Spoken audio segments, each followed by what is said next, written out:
Got it. Got it. I'll just put the got it on there, and I'm fine with that. So we're going to talk about Antarctica. Just for reference, Antarctica covers about 5.9 million square miles. And just to put that in perspective, Europe covers about 3.9 and Australia about 2.9. So it really is a giant place. It has 90% of the world's ice and 70% of the fresh water.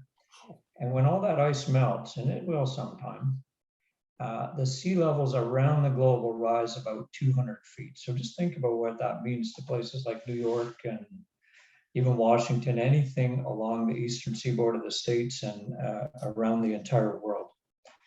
And I have to say that we really feel privileged to live in this time where we can actually go to places like this, when just a mere 100 years ago, you were really taking your life in your hands if you jumped on a ship and went to Antarctica.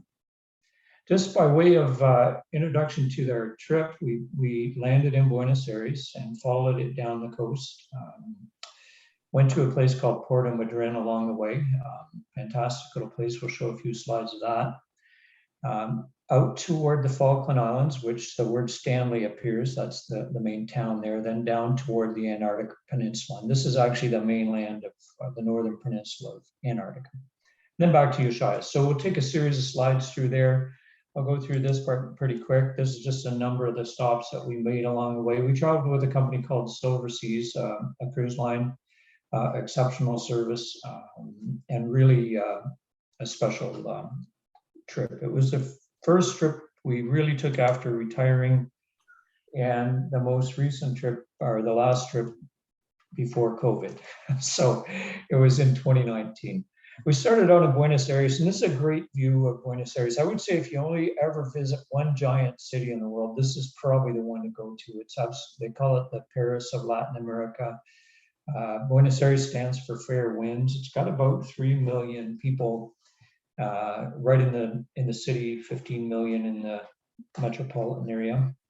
It's really famous for the port zone that you're seeing outside our hotel here, and the Recoleta, where you would find Eva Perón interred. It's a really famous cemetery. It's got the widest street in the world, and we have walked across that or ran across that. And it really is a great spot. It's alive with tango, and you can find steak and Malbec and still get change from a bill. This is an ambu plant tree. Yes, they call them trees, but they're a herbaceous plant, soft and spongy tissue. This is Melinda sitting in front of it. They don't have growth rings. They're more a plant. They're 40 to 50 feet high and about 40 to 50 feet wide at the bottom, and they're all around the downtown of Buenos Aires. Something to see, actually, kind of special. Jacaranda trees are maybe what the real plant highlight in Buenos Aires is. This happens every November, much like the cherry blossom festivals in Japan or Victoria, BC. The trees just come alive with this purple color, and if you look from a balcony, you'll see a big chunk of the city has turned this beautiful purple blue. So let's get out to the ocean and en route to Puerto Madryn. It's a good time to talk about life on board a small ship between stops. We were on a ship with about 220 other passengers, so a small cruise ship, probably about that many crew too. And we spent several days at sea between places. This is big open ocean here. But there were lectures every day, so it was really a great time to learn about the Antarctica. And a lot of what I'm going to tell you, I go from memory, from notes from the trip, and then I did do a little bit of cheating and look at Wikipedia too. So presuming that's accurate, I'll give you some good information. This day's lecture was actually about marine plastic, and believe it or not, 80% of the marine litter in the world is plastic. We've been to the Arctic before, and it's shocking how much you actually see on the shorelines up there. Not so much in the Antarctic, but still, 1 million seabirds and 100,000 marine animals die each year due to plastic ingesting. It bioaccumulates, which means it can eventually show up in our diets. And there are some things we can do. Buy bottled water, use refillable mugs, that kind of thing. But plastic is a real problem for the ocean environment. But that's the last depressing thing I'll really tell you. This is a giant petrel. It's the only member of that family that includes prions and shearwaters that have strong enough legs to spend time moving about on land.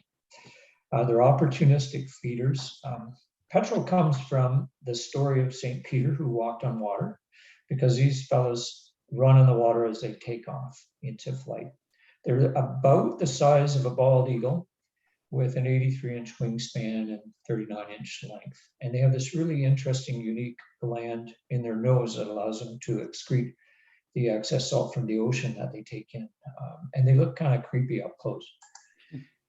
These are elephant seals, again, still over mainland Argentina toward Puerto Madryn, in a little town, Puerto Madryn, I guess. It was settled in the 1800s by Welsh settlers. It still has a Welsh feel to it, although there's 95,000 people there now. But it's right on the Valdez Peninsula. And for a little Antarctic, well, it's not really Antarctic, but a real interesting wildlife trip is to actually go to this area where you can be very close to southern right whales, penguins, and swim with sea lions. This is a small group of elephant seals, and we'll talk a little bit more about those later on. But let's move over to the Falkland Islands. This is just a group of Gentoo penguins, first penguins that we saw on this trip. And the next series of slides are from the Falklands in areas called Saunders Neck and West Point Island. They're a group of islands. And you'll remember there was a war between Argentina and Britain in the early 80s, and that's still very, I wouldn't say fondly remembered, but there's still a little bit of lingering angst over that in the Falklands. But they're still pretty accessible, and you're into the sub-Antarctic area when you get to the Falklands, and you'll see some very fascinating things. I think I counted 4 or 5 species of penguin on these islands, so it's certainly worth the trip and not quite as big of a commitment as going right to Antarctica. The next slide is a group of king penguins, and these are on Saunders Neck, and they're the second biggest of all the penguins after the emperor penguin. There's about 2 million breeding pairs around the world. They feed on fish, squid, and krill, but they are at risk due to warming seas and sort of the changing Antarctic convergence. And I'll show you a slide on the convergence a little later, and it's a really fascinating look at why the Antarctic is the Antarctic, or part of it anyway. This is a crush of king penguins. The chicks form a little group called a crush, and they're watched over by a few adults. Most parents just leave their chicks in these little crushes to go forage for themselves and to feed the chicks. And lots of other species of penguin actually do this as well. And think of crush as a little nursery for penguin chicks. There's other birds that do it too, but penguins in particular. And you'll see this fellow right in the middle.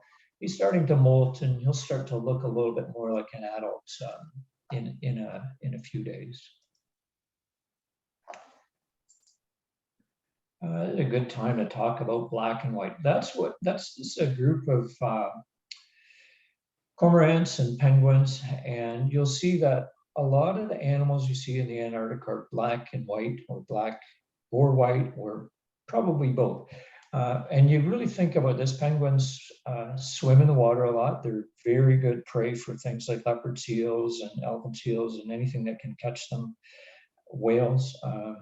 And the white underbelly is very hard to see when you're looking at it from above. So when they're swimming on the surface, they're fairly well camouflaged.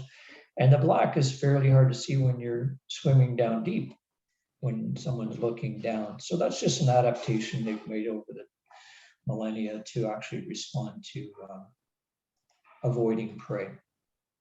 Next shot's a Magellanic oyster and chick. I don't believe we took this photo. One of the great things about this cruise is we were able to share photos with everyone. Most of these are ours with actually a small point and shoot. This is one that someone shared of a Magellanic oyster, and it's a beautiful bird. Oyster catcher, it's not an oyster, but really nice. He's wandering the coastline looking for worms and crabs and other invertebrates. And you see the chick hanging just behind. These are probably one of my favorite of all the penguins. They're called rockhopper penguins. You can see they have these little whiskery looking tufts on their side of their heads. They are very noisy. They're a small penguin, the smallest in the Falklands. They arrive in early September and they return to the sea in April. So they nest on land, and they're really kind of a fun little penguin. And these fellows aren't scared of people. You can wander right up to them, and it doesn't seem to bother them. This is Melinda just having a standoff with a king penguin. Beautiful bird, just really nice and calm, just wandering along the beach.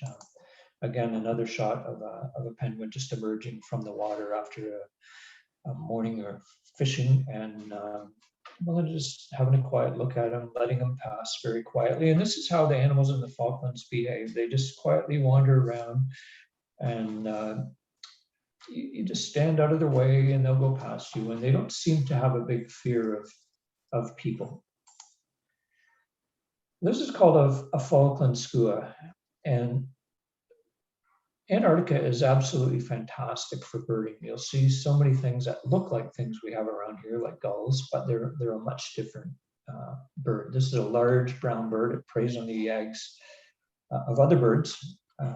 It's a bit hypocritical because it really gets feisty when other birds try to go after its nest.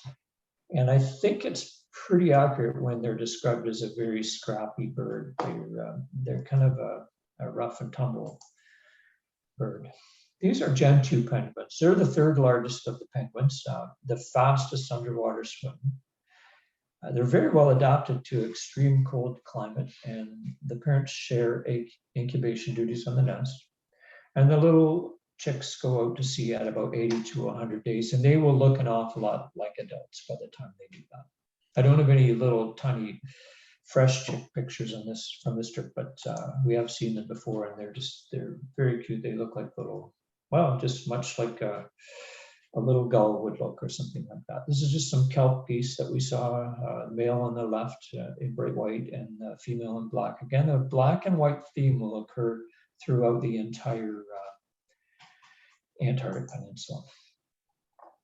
Black-browed albatross. These things are absolutely fantastic. It's a medium-sized albatross, but it's bigger than any gull we've ever seen. It's not really a gull, it's a different bird, but they have a circumpolar range. So there's a group of 12 islands around the entire Antarctic continent that these folks breed on. And they are actually endangered due to a falling population. But again, you can walk right up to them, and you tend to walk very quietly and respectfully and almost reverently when you're in and among these birds, because you really don't want to disturb them, and they just stay on their nests. And you can see they get along with their neighbors for the most part. These are a group of penguins that sort of nest in the same area. This guy, they quietly go about their business, and they'll hatch their eggs, and all will be well. They'll get a new brood going.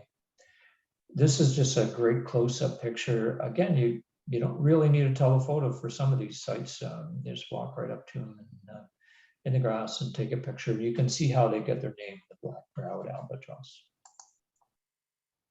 So that was some outer edge islands on the Falklands, and this is the main settlement area in the Falklands. It's a town called Stanley. It's the main city in the Falkland Islands. It's very, very British. You see Land Rovers driving around. It's got the Falklands Maritime Museum, which talks a lot about the history of whaling in the area and the history of the Falkland Islands War. And it's really a fascinating place to go. And again, you could boat tour to the outer islands and see a lot of things here. There are remnants of the war, and there are some beaches that are still mined to this day. So you have to respect the signs and not step on a landmine or anything like that. But it is a fascinating place to go. Again, very, very British looking and very much a maritime area. These are just some old ships that didn't quite make it into they made it to the harbor. They just didn't last very well there. And a beautiful maritime scene. And it sort of just typifies what you'll see in these outposts if you find your way there. This is an unusual thing. You see this in Britain, but well, probably not anymore, but certainly in the Falklands, this is a very British style community. You see the buildings look very British. And this is just a pair of old telephone booths that Melinda found her way up to and had matching coat to go with it, I guess. So Magellanic penguin, this is the other kind of penguin you'll see there. You can see these are the ones, there's a commercial on TV now, I can't remember what it is, but they're one of the telecommunications, they're using these little fellows to wander around. They're very congenial little penguins. They're found far north as the Valdez Peninsula along the coast of Argentina.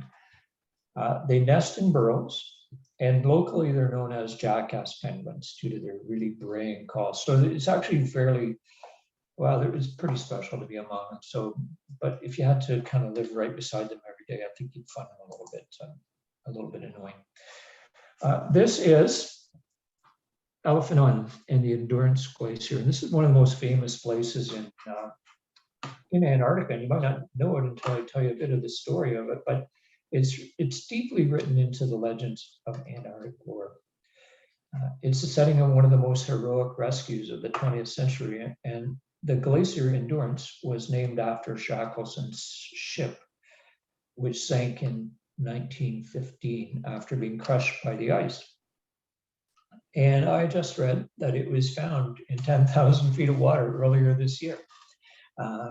And if I would just search for Endurance online someday, Endurance Shackleton or something, and you'll see beautiful photos of this well-preserved ship 10,000 feet down in the icy cold water of the Antarctic. And again, a very special story goes along with this ship. This is actually Point Wild, where 28 crew members of Shackleton's ship camped for 4.5 months after the Endurance was crushed in the ice. And eventually, Ernest Shackleton and a small crew set out for South Georgia Island across the Drake Passage, which is considered probably one of the most dangerous stretches of ocean in the entire world, and set out for South Georgia Island, 1,300 kilometers away, to send back a rescue. None of the members of this crew died. And again, it's considered one of the great heroic rescue missions of the 20th century. One of the special parts that I'll mention about our trip there is we had weather that few people had really seen for such a long stretch in the Antarctic. Many of our guides on the trip had never actually set foot on Elephant Island because it's too rough normally. And we managed to actually spend a number of hours there. So we were very, very fortunate to land there.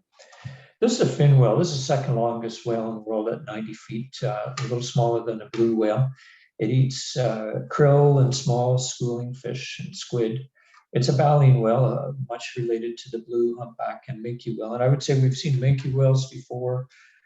They look like a tiny version of this fin whale, and they're a big animal. So you can just imagine this thing is the length of a couple of Greyhound buses.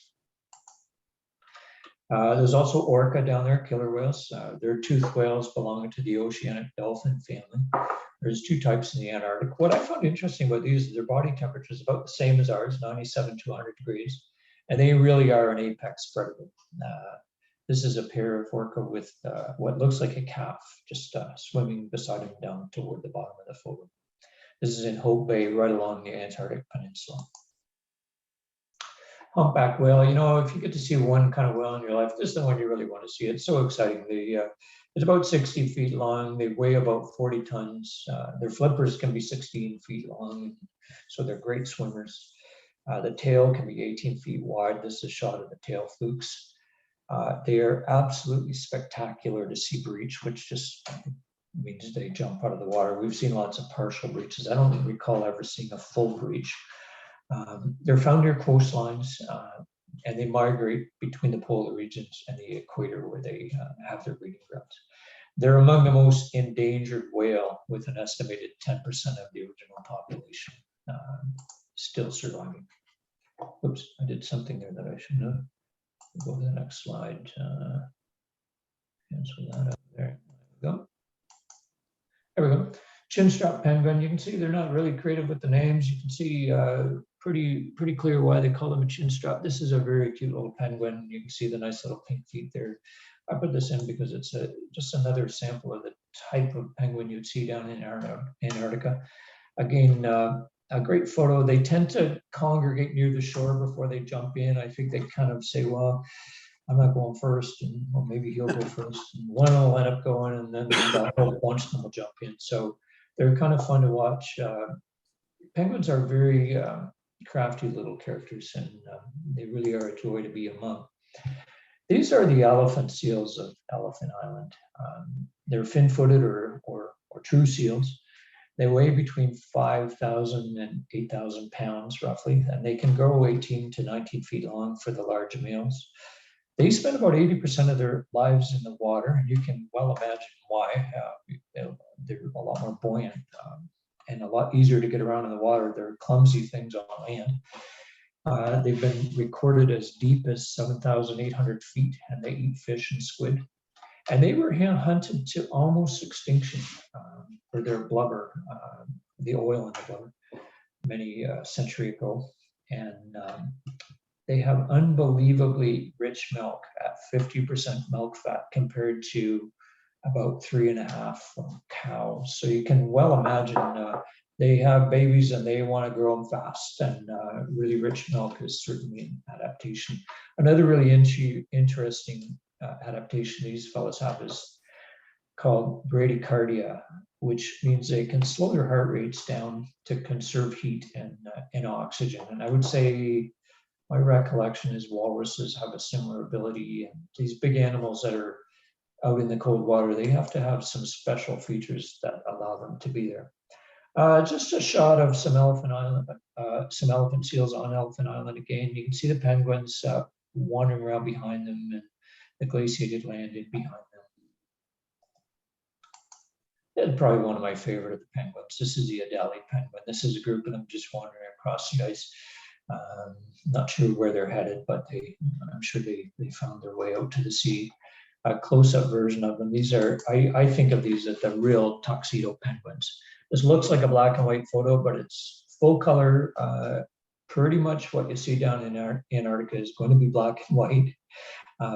Really kind of a special thing to see. They're common among the entire coast of the Antarctic continent, so the whole way around, but it's the only place that they're found. And they're the most southerly species of penguin. Esperanza Research Station is one of the 2 permanent year-round Argentine research stations on Antarctica. They research glaciology and seismology and oceanography and things like that. But because people really want to understand what's going on with Antarctica, because it's going to affect how the world responds to climate change. This is Nico Harbor off the Antarctic Peninsula.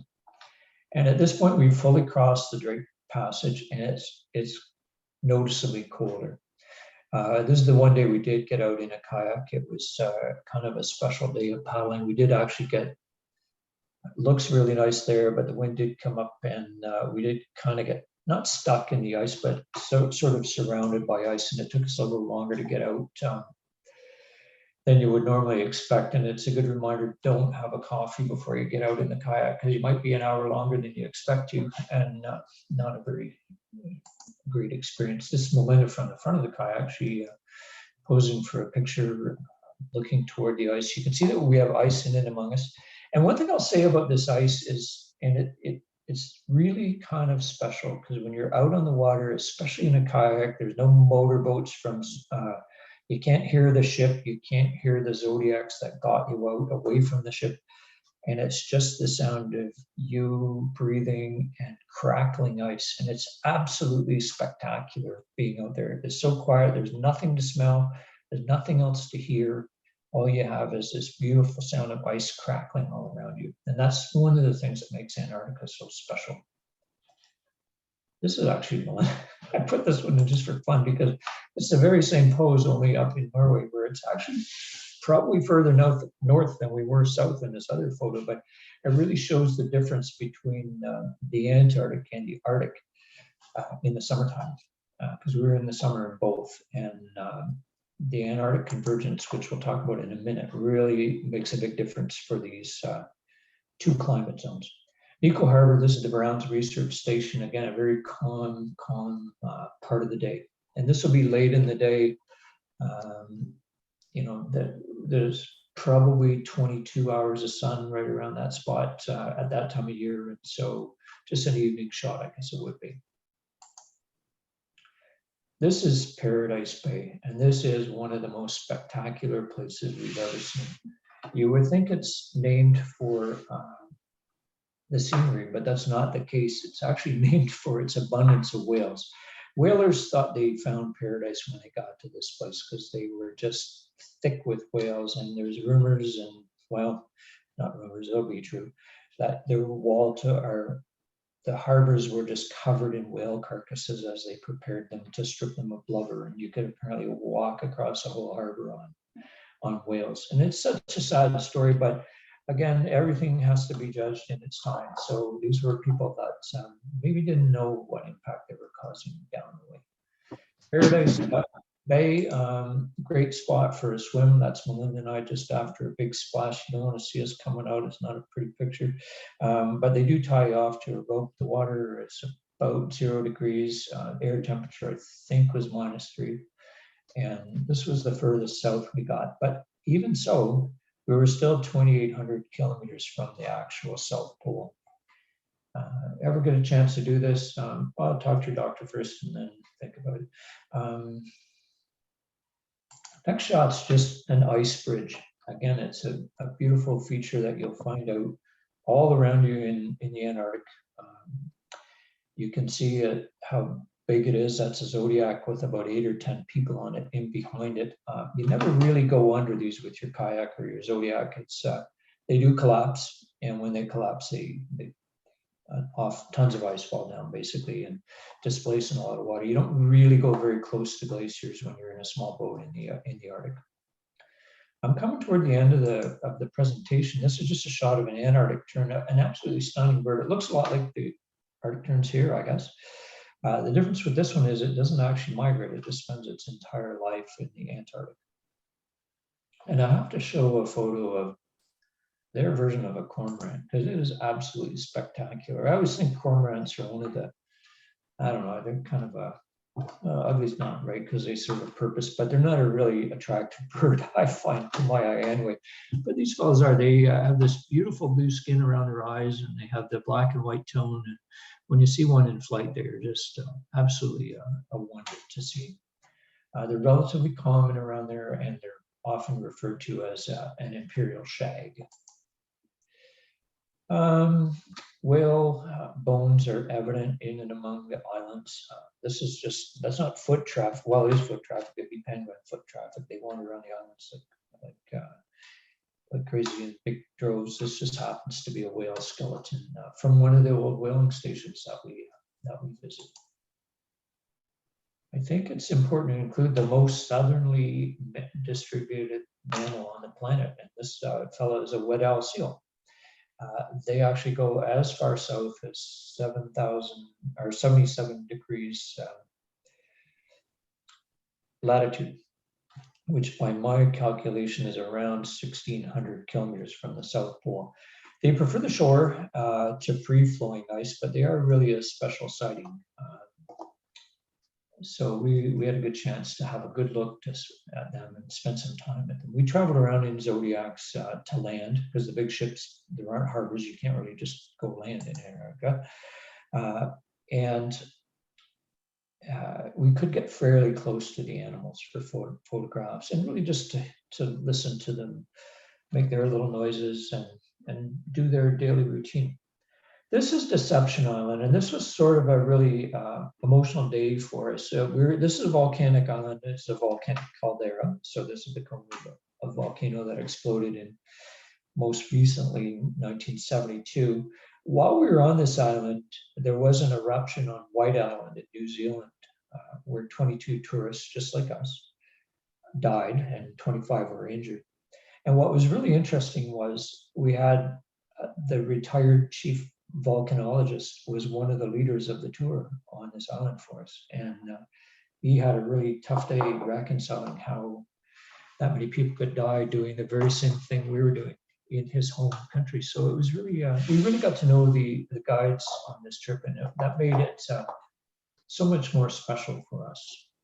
One of the things we did see on this island on shore, buddy, was krill. They just wash up on shore. They're part of the food chain, probably the most important part. They're food for the baleen whales and rays and seals and a few birds.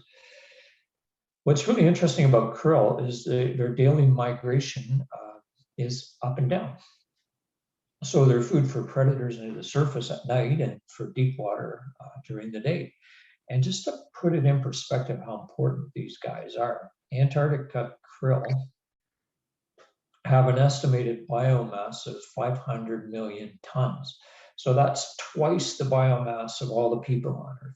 We picked these guys up off the beach. Remember, it's a volcanic island, so it's a little hot spot. You could dig yourself a little hole in the sand and have a hot tub bath, I suppose. But they can't survive in water, so when they come too close to shore, they just perish. So I picked these up off the beach, and there they were. I mentioned the Antarctic convergence. This is probably one of the most important slides I'll show tonight, and I only have a couple more. This is a zone, it's about 30 to 40 kilometers wide in the Atlantic. It drifts back and forth between the 48th and 61st parallel. And it's the cold northward flowing water from the Antarctic meets the warm water of the subantarctic.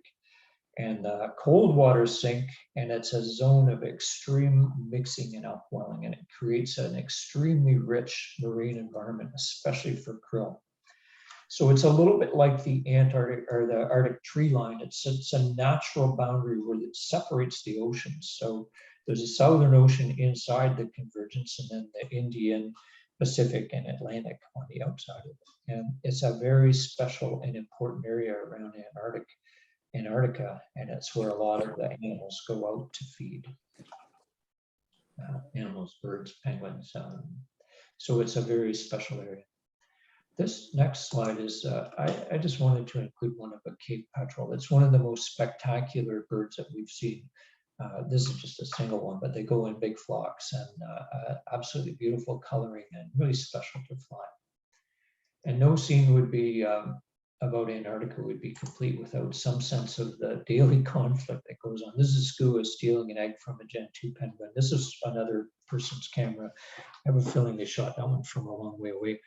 But again, the skuas are fairly nasty and scrappy birds. The penguins do their best to defend against them, but they can't fly. So the skuas swoop in, grab the eggs, and off they go. Again, I can't even begin to express how beautiful we were and how much luck we had with our weather. This is just a shot from our parting shot from Antarctica and the calm seas we saw on the glacier. And it's a good shot that gives you an overview of Antarctica is not a block of ice, it's a block of land covered in ice. And it's really a special place to go. So our return home was a little bit darker. This is Ushuaia, kind of a neat little city. And they call themselves the southernmost city in the world. Their motto is the end of the world, the beginning of everything. But there's 75,000 people live there, but really technically Port Williams is across the Beagle Channel, and it's 12 minutes of latitude further south, and I think they would argue they're the most southern city, but they're smaller, so they can debate that one out all they want. So that is actually the end of my slides. Thanks very much for your attention. I'd be happy to try to answer any questions, and I will see if I can stop sharing my screen and leave it to anyone to ask any questions. So thanks for your attention. That was